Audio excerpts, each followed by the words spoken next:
Most people believe the rules exist to protect them, that if they follow instructions closely enough, if they do what they're told long enough, eventually the system will reward them. That belief is the trap, because the system doesn't reward obedience.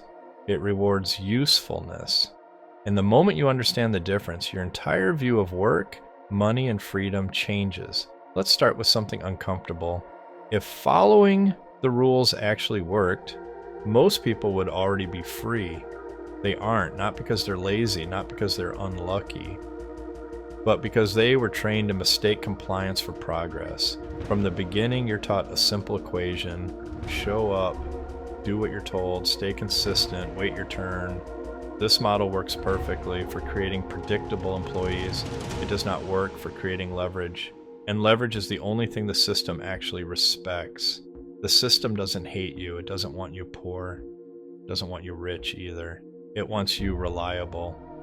Reliable workers, reliable consumers, reliable participants, people who keep the machine running without ever questioning who owns it. And the rules are how that reliability is enforced. Think about it. Rules aren't designed to help you win. They're designed to help the system scale. They create order. They reduce unpredictability.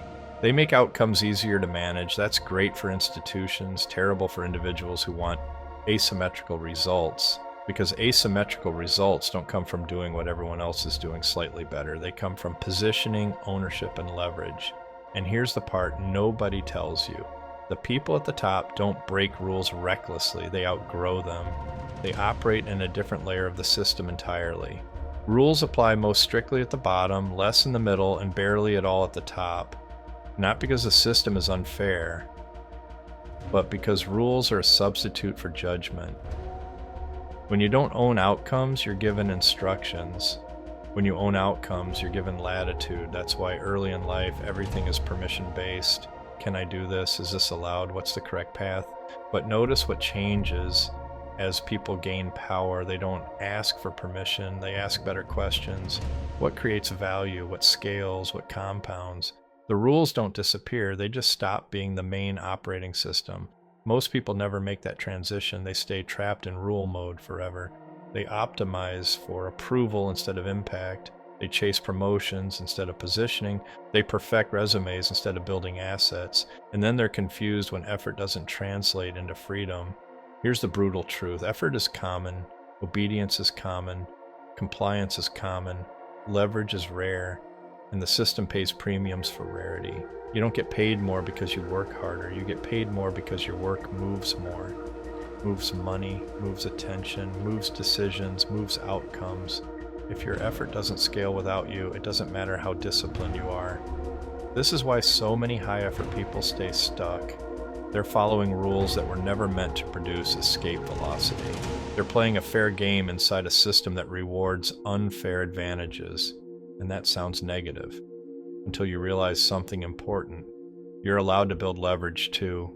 No one is stopping you. You were just trained not to think this way. From a young age, you're rewarded for being correct, not effective. You're graded on answers, not outcomes. You're praised for compliance, not creativity.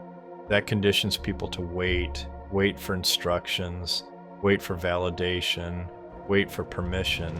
But the people who win don't wait. They experiment quietly. They build things that work, while others are still asking if they're allowed. They don't announce rebellion. They don't rage against the system. They simply stop needing it. That's the difference. The system doesn't punish rule followers. It just caps them. It gives them comfort, structure, predictability. But freedom lives on the other side of predictability. Freedom requires uncertainty, ownership, risk, and most people are taught to avoid all three. That's why they never escape. Let's be clear about something. This isn't about being reckless. It's not about ignoring laws or burning bridges. It's about understanding which rules matter and which ones only exist to keep things orderly. There are rules of safety, rules of physics, rules of reality, and then there are procedural rules. Procedural rules exist to make large systems manageable. They tell you how to submit, how to apply, how to request. They're useful if you want predictable outcomes. They're useless if you want exponential ones.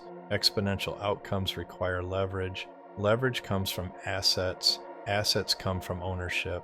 Ownership comes from stepping outside the default path. That's the line most people never cross, because stepping outside feels irresponsible. It feels risky. It feels like you're doing something wrong. That discomfort isn't danger, it's withdrawal from a lifetime of conditioning. You were trained to equate safety with permission. But permission is just outsourced responsibility. When you stop asking for it, you also stop being protected by it. That's the trade. And that trade scares people, because if you fail, there's no one to blame. No system, no boss, no rules, just you.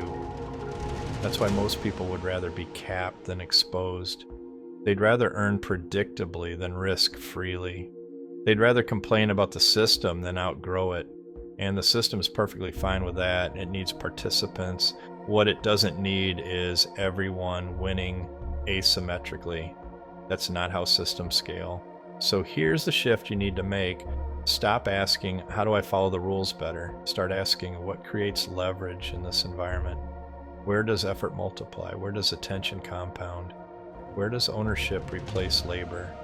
That's where freedom hides, not in rebellion, not in outrage, in quiet, consistent leverage. Building something that works even when you're not present. An audience, a product, a system, a distribution channel. Anything where the output exceeds the input, that's the real rule. The only one that matters. The system rewards leverage because leverage benefits the system too.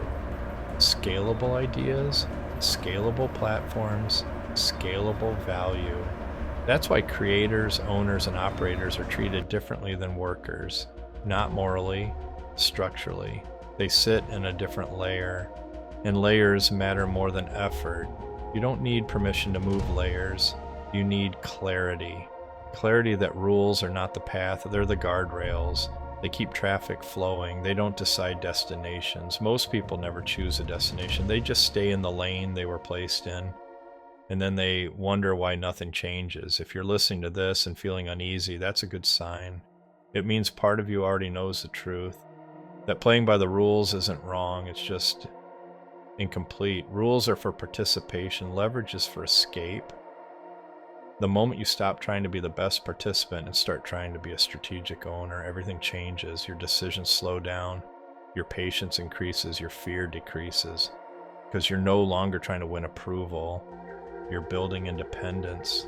And independence doesn't announce itself, it compounds quietly while everyone else is still waiting for permission. If you want to understand how leverage actually works, how systems reward owners instead of participants, and how to position yourself outside the effort trap, I've laid it out clearly. No hype, no motivation, just logic. The link is there when you're ready, not to rebel against the system, but to finally stop being limited by it. Because the rules were never the enemy, they were just never the way out.